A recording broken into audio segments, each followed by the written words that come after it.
नमस्कार जी। सत साहिब जी। क्या नाम है बहन जी आपका? बाला है जी। संत रामपाल जी महाराज से नाम दीक्षा आपने कब ली? 2014 में भी। बहन जी आप कहाँ के रहने वाले हैं? कैथल के। संत रामपाल जी महाराज से नाम दीक्षा लेने से पहले क्या आप कोई भक्ति साधना करते थे? हाँ जी करते थे। राधा स्वामी ब्यास डेरे से नामदान ले रखा था 1995 में। और हम बहुत सेवा करते थे जी। महीने में 4-4 5-5 बार जाते थे। जैसे महीने में 4 बार सत्संग होता तो 4 बार ही जाते थे। आगे पंडाल में सेवा ली हुई थी। बहुत सेवा करी हमने। जैसे मंड की सेवा भी करी और नर्सरी की सेवा भी करी, पंडाल में भी की और ऐसे ही सड़कों पे भी की। बहुत ज़्यादा सेवा की जी। कोई ऐसा भंडारा नहीं हम छोड़ते थे भी जहाँ सेवा पे ना जाएं। परोर में भी जाते थे, छतरपुर में भी जाते थे, जहाँ पे भी भंडारा होता था हम वहीं जाते थे। कोई भी ऐसी चीज़ नहीं हमने छोड़ी भाई जो हम ना जाएं। 2.5 घंटे हम बैठ के चौंकड़ी मार के भक्ति करते थे, बिल्कुल ऐसे कमर लगा के। इतनी भक्ति करते थे कि गोडों में ही दर्द हो गया। मेरे गोडे जुड़ गए बिल्कुल। गोडों से इतना दर्द हो गया कि मैं चल नहीं पाती थी। क्योंकि हमें बताया जाता था कि 2.5 घंटे सुबह बैठ के 2:30 बजे सिमरन करना है। 2.5 घंटे करना है बैठ के, और जितना भी हो सके दिन में भी करना है पूरा आंखें बंद करके। इतनी आंखें बंद करके बैठते हम 2.5 घंटे, उठ के नहा के धो के। कभी भी कुछ भी हमें नहीं दिखा, कभी भी कोई चीज़ के दर्शन नहीं हुए। हमें कहते थे कि दर्शन होंगे। क्या दर्शन होते थे? कुछ नहीं, बस यही थोड़ा चानना दिख जाता था और कुछ नहीं दिखता था। कोई आवाज़ नहीं आती थी, कोई कुछ भी नहीं आता था। वो कहते थे धुन सुनेगी तुम्हें। कभी भी धुन नहीं सुनी हमें 18 साल में। तो आपने राधा स्वामी डेरा ब्यास की कितने सालों तक भक्ति की? हमने 18 साल की जी। बहन जी आपने बताया कि आपने राधा स्वामी डेरा ब्यास से जो भक्ति साधना ली, उस भक्ति साधना को आपने 18 साल तक किया। तो जो भक्ति साधना राधा स्वामी डेरा ब्यास से आपको मिली, क्या आप हमारे दर्शकों को बता सकते हैं कि आपको वहाँ से क्या नाम दीक्षा मिली जिसकी साधना आपने 18 साल तक की? जो हमें बाबा गुरविंदर सिंह ढिल्लों ने भक्ति दी थी, ये 5 नाम थे: ज्योत निरंजन, ओंकार, सोहंग, रारंकार, सतनाम। 2.5 घंटे बैठ के हम सिमरन करते थे। इतना सिमरन करते थे, इतना सिमरन करते थे कि गोडे जुड़ गए हमारे। गोडों से चलना भी बहुत मुश्किल होगा। तो बहन जी आपने जो राधा स्वामी डेरा ब्यास से नाम दीक्षा ली, उसका सुमरण 2-2.5 घंटे रोज 18 साल तक किया। तो इन सब भक्ति साधनाओं से आपको क्या लाभ मिले? कोई लाभ नहीं हुआ जी, हमें कोई फ़ायदा नहीं हुआ कोई भी। उससे गोडे और जुड़ गए मेरे, कमर और जुड़ गई। कमर जवाब देगी बिल्कुल। चलने में इतनी ज़्यादा दिक्कत आती थी मुझे, मैं चल नहीं पाती थी। जैसे ही चलती थी कभी गोडों में दर्द होता था, कभी कमर में। और इतनी ज़्यादा भक्ति करते थे, इतनी ज़्यादा सेवा करते थे। अस्पताल की 10-10 दिन की सेवा जाते थे हम, जो स्टेशन पे है। कभी अंदर, कभी आई कैंप लगते थे तब जाते थे, कभी वैसे सेवा आती थी तब जाते थे। इतनी सेवा करी, इतनी सेवा करी, कोई लाभ फ़ायदा नहीं हुआ हमने कोई भी। उसके दौरान बेटे को और ज़्यादा दिक्कत होगी, थायराइड की प्रॉब्लम होगी बेटे को। बहुत इलाज करवाया, कोई राम नहीं आया। बस करते चले हम भक्ति। फिर भी लोक लाज में भी क्या कहेंगे हमें दुनिया वाले। करते रहे, कभी कोई लाभ फ़ायदा नहीं हुआ। उल्टा हमारी दुकान बढ़ने लगी तो हमारी दुकान नहीं बनी। दुकान बनने के बजाय कमेटी वालों ने हमारे ऊपर ही केस डाल दिया और जितना भी मटेरियल था सारा उठा के ले गए। कुछ नहीं छोड़ा हमारे पास, हमारे ऊपर केस डाल दिया उन्होंने। हमने फिर बाबा जी से अरदास करी कि बाबा जी हमारे साथ ऐसे से बन गया। बाबा जी ने बोला बेटा ये तो तुम्हारे कर्मों का ही है, कर्मों का है, ये तो तुमने भुगतना ही पड़ेगा। हम बहुत साल केस लड़े, बहुत साल। वो केस हमारा बीच में ही छूट गया और ना ही हमारी दुकानें बन पाई। बीच में ही दुकानें रह गई, बीच में ही हमारा केस लटक गया और इतना पैसा लगा, कोई भी क्लियर काम नहीं हुआ। फिर भी हम भक्ति करते रहे। इसके अलावा हम शिव जी के भंडारे लगाते थे और देसी घी के लगाते थे। शिवरात्रि से अगले दिन पहले पूरे दिन और पूरे रात हम हवन करते थे। मेरे जो पिताजी थे ससुर जी, वो पूरी रात हवन करते थे देसी घी के, पंडितों को बुला के। पहले मंदिर में करते थे, फिर घर पे करने लगे। हर साल हमने ये भंडारे कम से कम 20 साल लगाए देसी घी के। और साथ में मेरे पति भी करते थे। इतनी हमने उनकी भी भक्ति साधना करी, वो बचपन से ही करते थे मेरे ससुर जी, तो फिर हम भी इसी उसमें लग गए थे और चोरी से हम मान लो उधर से नाम ले रखा था हमने। तो ये भक्ति करते करते करते करते उनसे भी कोई, हमें शिव जी से भी कोई लाभ फ़ायदा नहीं मिला। मेरे पति जी के और उल्टा पेट में दर्द रहने लग गया।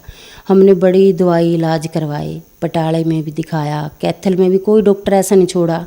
अल्ट्रासाउंड, MRI, हर चीज़, एक्सरे और टेस्टों का तो कोई घाटा ही नहीं भगत जी। सब जगह दिखाया, कोई राम नहीं आया उनको। दर्द ऐसे रहता ही था, ऐसे कहते थे मेरे पेट में ऐसे लगता है मुझे कोई चीज़ है, जैसे वो सिलगती रहती है, हर टाइम भी दर्द रहता ही है। कभी कमर में दर्द हो जाता, कभी गुद्दी में, कभी पेट में दर्द हर समय रहता था। तो हम तो पूरा परिवार भगत जी कई कई दिन व्रत भी रहते थे। और जो जैसे श्राद्ध वगैरह आते हैं उनमें भी पाठ रखवाने, और जो नराते आते हैं इनमें भी पाठ रखवाते थे। और मैं खुद शेरा वाली की इतनी भक्ति करती थी, बहुत ज़्यादा। रात को जैसे नराते आते, रात को 2:30 बजे ही मंदिर में चली जाती थी। हमारे घर से लगभग 2-3 किलोमीटर है। रात को जैसे रामलीला के दिन होते, रामलीला ख़त्म होती तो मैं तभी चली जाती थी नंगे पैरे। उधर से भी मेरे को कभी कोई लाभ फायदा नहीं हुआ। बड़े व्रत रखे, परनवासी के भी व्रत रखती थी मैं, सोमवार के भी रखती थी।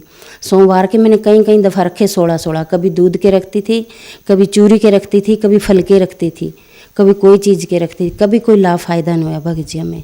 तो बहन जी, आपने बताया कि आपके परिवार में आपने राधा स्वामी डेरा ब्यास से नाम दीक्षा ली हुई थी और उनकी 18 साल तक भक्ति साधना की। इसके अलावा आपके परिवार वालों ने आपने शिवजी भगवान की भक्ति की, भंडारे लगाए और शेरों वाली माता की भी भक्ति की, व्रत भी किए।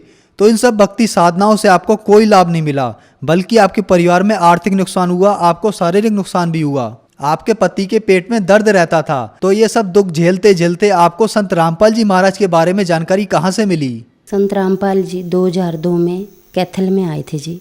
वहाँ से पता लगा हमें, जैसे लॉसमेंट हो रही थी भी, यहाँ पे एक संत जी आएंगे, संत रामपाल जी, नाम दीक्षा लेनी है, सत्संग सुनना। तो मेरे पति और बड़ा बेटा चला गया, वहाँ से वो नाम लेके आ गए संत रामपाल जी से। तो वो जैसे ही भक्ति करते, हम कहते आप ये क्या कर रहे हो, हम तो शिव जी को मानते हैं या राधा स्वामी को मानते हैं, आप क्या कर रहे हो? वो कहते हम संत रामपाल जी की भक्ति लेके आए हैं। हम कहते हमें नहीं ये पसंद है जो आप ऐसे प्रणाम कर रहे हो, लुक लुक के ये कर रहे हो। दरवाज़ा बंद कर लेते थे जब वो परमात्मा को प्रणाम करते थे, संत रामपाल जी को दरवाज़ा बंद कर लेते, तो हम हटा देते उनको, ये नहीं करना। कि मैं खुद इतना गलत बोलती थी गुरु जी को, संत रामपाल जी को, ऐसे ऐसे शब्द बोलती थी। मैं आज सोचती हूँ मेरी ज़ुबान कट क्यों नहीं गई जो मैं ऐसे शब्द बोलती थी परमात्मा को। मुझे भगत जी समझाता, जो मेरे पति जी हैं, भाई नहीं ये परमात्मा आए हुए हैं। मैं कहती नहीं, हमने इससे नाम नहीं लेना, हम तो राधा स्वामी ब्यास से जुड़े हुए हैं, हमने नाम लेना। ऐसे वो कहते रहते हैं हमारे को सभी को भी, आप भी नाम ले लो, आप भी। हम 15 मेंबर हैं घर के, हम कोई उनकी बात नहीं मानने को तैयार होता था। बस फिर बड़ा बेटा को उन्होंने समझाया, ज्ञान गंगा दी, भी बेटे आप ये पढ़ो, और मेरे से तो कोई नहीं मान रहा है, परमात्मा ही दया करेंगे इनके ऊपर, आप पढ़ो और इनको समझाओ। फिर बड़े बेटे ने किताब पढ़ी ज्ञान गंगा, उनको समझ लगी। उन्होंने सत्संग सुना परमात्मा का, संत रामपाल जी का। उनको जैसे जैसे समझ आता रहा, उन्होंने अपनी जो पत्नी है उसको दिलवाया पहले परमात्मा का ज्ञान, संत रामपाल जी का। जब वो दोनों ले आए, फिर वो हमें समझाने लगे, तो भी मम्मी आप नाम लो, ये परमात्मा आया। हम कहते ना, तुमने ले लिया ठीक है, हमने ये नाम नहीं लेना, और ना ही हमारे समझ में आता है ये। मैं फिर गलत बोल देती थी। तो मेरा बेटा कहता, मम्मी आप गलत मत बोलो, ये परमात्मा, आप एक दिन रोओगे, पछताओगे।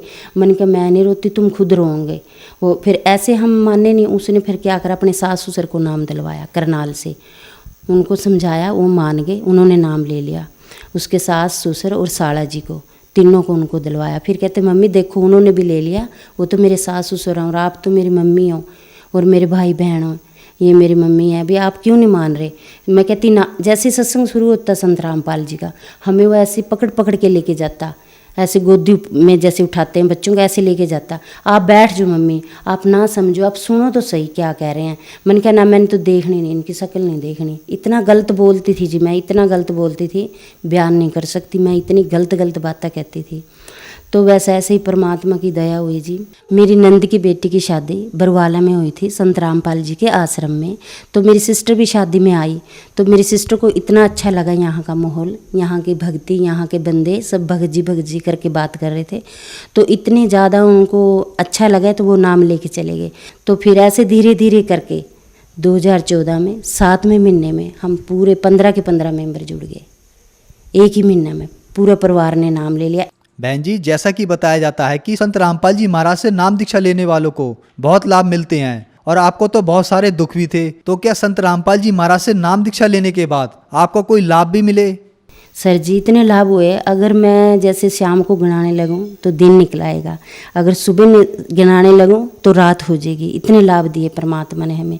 जो हमारी दुकान का केस चला हुआ था कमेटी में, जो नहीं बनी थी, परमात्मा से हमने अरदास लगाई उसकी भी, परमात्मा संत रामपाल जी से, परमात्मा हमारी ऐसे से दुकान का केस चला हुआ है और हमें कमेटी वाले बनाने नहीं दे रहे हैं, भी हम क्या करें। परमात्मा ने कहा, संत रामपाल जी ने, बेटे आप दुकान बनाओ, कोई भी आपको रोकने नहीं आएगा, आप निश्चिंत होकर बनाओ।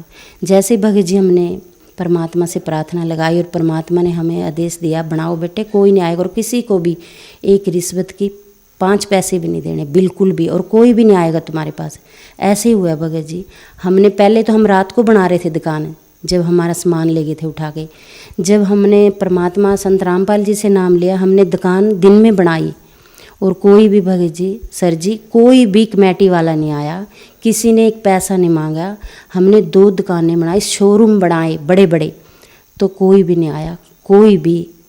सबसे पहला लाभ तो ये है कि हम सच्चे परमात्मा की भक्ति में जुड़े और हमें मोक्ष प्राप्त होएगा, पक्का होएगा, 101% होएगा। दूसरा लाभ हमें ये दुकान बने हमारी जी। तीसरा लाभ, हमारी छोटी बहू के 3-4 साल शादी को हो गए थे, उसको बच्चा नहीं होता था। हमने डॉक्टरों पे चेकअप भी करवाया, सब कुछ करवाया, तो डॉक्टरों ने बोला ऑपरेशन करवाना पड़ेगा।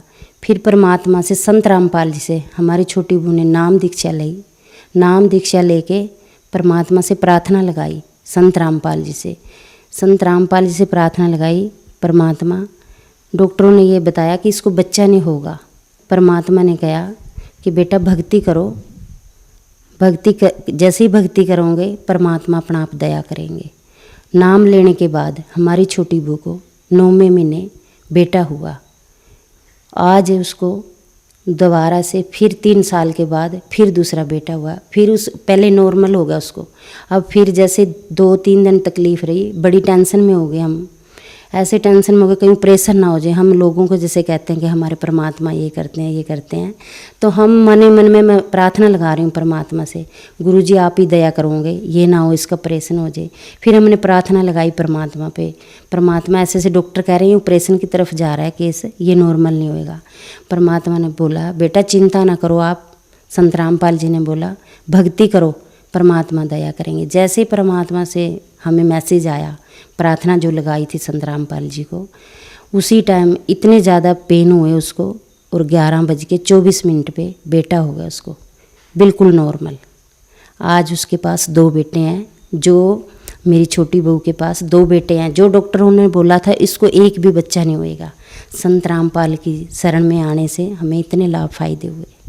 जो मेरे पहले घुटनों में दर्द रहता था, राधा स्वामी की जब मैं भक्ति करती थी डेरा ब्यास से, कमर में दर्द रहता था, घुटनों में दर्द रहता था, मैं चल नहीं पाती थी, इतना ज़्यादा दर्द रहता था, मैं सीढ़ियों पे भी चढ़ नहीं सकती थी। अब मैं जब से नाम लिया संत रामपाल जी से, बिल्कुल ठीक हूँ, बिल्कुल अच्छे से सीढ़ियों पे चढ़ती हूँ, अच्छे से काम करती हूँ। अब मुझे कोई भी दिक्कत नहीं है, एकदम से ठीक हूँ। और जो मेरे पति के दर्द था पेट में, हर टाइम दर्द रहता था, वो भी आज बिल्कुल ठीक है, कोई दर्द नहीं है, जब से हम संत रामपाल जी की शरण में आए हैं। और जो मेरे बेटे को थायराइड था, छोटा ही था, 12 साल का था जब से उसको थायराइड हुआ था। इतना ज़्यादा थायराइड था, हाइपर था, जिससे मोटे हो जाते हैं, इतना ज़्यादा मोटा हो गया था। उसके ब्रेस्ट भी ऐसे हो गए थे जैसे लेडीज की होती हैं, सभी देख के ये कहते थे ये पतला नहीं हो सकता, बिल्कुल भी, इतना ज़्यादा मोटा हो गया था। और जब वो बोलता था उसकी आवाज़ भी फट फट के आती थी, गले में था उसके, और टांगों से वो चल नहीं सकता था। कहता था मम्मी मुझे बहुत दर्द होता है। और इतनी मैं दवाइयाँ खिलाती थी भगत जी उसको। दिल्ली में तिमारपुर है, स्पेशलिस्ट है, बहुत बड़ा आर्मी का हॉस्पिटल है, वहाँ भी लेके गई उसको मैं। वहाँ पे भी उन्होंने भी मुझे यही कहा कि दवाई भी खानी पड़ेगी और ये दर्द भी ऐसे ही रहेगा, इसको ये दर्द नहीं ठीक हो सकता, थायराइड में हड्डियाँ बोदी हो जाती हैं, ये ऐसे ही रहेगा और इससे आँखों में भी असर आ सकता है, इससे बाल भी झड़ सकते हैं और इससे याददाश्त भी कम रहती है। और वाकई में ऐसे रहता था पहले मेरा बेटा, जैसे स्कूल जाता था उसको कोई जैसे सर पूछते थे क्वेश्चन आंसर, वो भूल जाता था, उसको कुछ भी याद नहीं रहता था। मुझे आके कहता था मम्मी मुझे कुछ भी याद नहीं रहता और मेरे को सर मारती भी हैं जब मैं सुना नहीं पाता। तो भगत जी मैं बहुत ज़्यादा परेशान होती थी भी, एक तो बच्चा और ऊपर से पढ़ाई और ऊपर से इसको ऐसी बीमारी लगी जो ये कभी भी ठीक होने वाली नहीं है। जब से हम संत रामपाल जी महाराज की शरण में गए मेरा बेटा बिल्कुल ठीक है और पहले उसकी हाइट भी नहीं बढ़ती थी, आज मेरा बेटा 6 फुट का है, इतनी हाइट बढ़ गई और बिल्कुल सही शरीर है, कोई भी दिक्कत नहीं आज उसको, कोई पाँव में दर्द नहीं है, कोई भी पढ़ाई में इतना अच्छा है। अभी भी कोटा गया हुआ था, मेडिकल लिया हुआ उसने कोचिंग के लिए, इतनी अच्छी पढ़ाई करता है परमात्मा की दया से। संत रामपाल जी महाराज की शरण में आए जब से हम, बिल्कुल एकदम सही है भगत जी। तो बहन जी आपने बताया कि संत रामपाल जी महाराज से नाम दीक्षा लेने के बाद आपके पूरे परिवार में बहुत से लाभ प्राप्त हुए, जबकि राधा स्वामी सत्संग डेरा ब्यास से जब आप जुड़े हुए थे तो आपके परिवार में दुखों का पहाड़ टूट गया था और राधा स्वामी डेरा ब्यास से जुड़े हुए श्रद्धालु भी आपको जरूर सुन रहे होंगे, तो आप उन सबको क्या संदेश देना चाहेंगे?